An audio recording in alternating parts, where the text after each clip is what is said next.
Mishonga Larigune Jokwadi Moto. The truth is fire. It's now burning the world.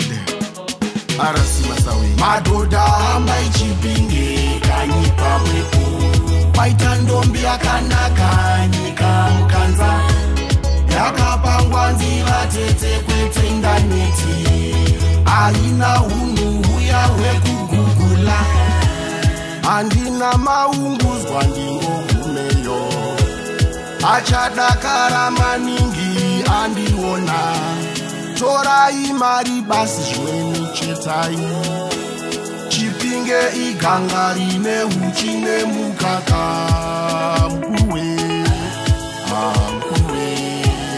amkuwe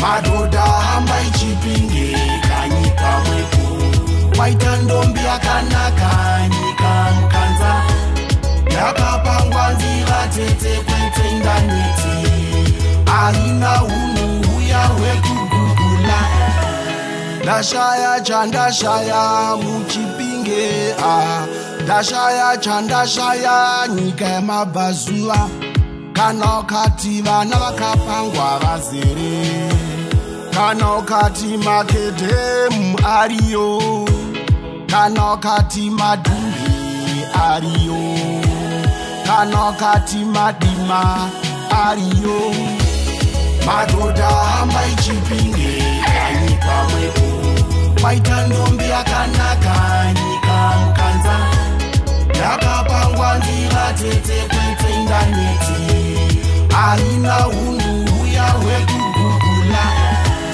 masamba amunomwa ndokwanobva kana mabhanana munoyamchirasa dzungu nedonje ijakachira vanoti nyepera voti kune mishonga kuri kuchipinge vanoziva Mwari Madoda Ambai musambotla Madoda Ambai Chipinge Kanyi Pamweku Paita ndombi yakanaka nyika mukanza yakapangwa nziva tete kwete indaneti aina hunhu huya hwekugugula Oh yeah. Oh yes.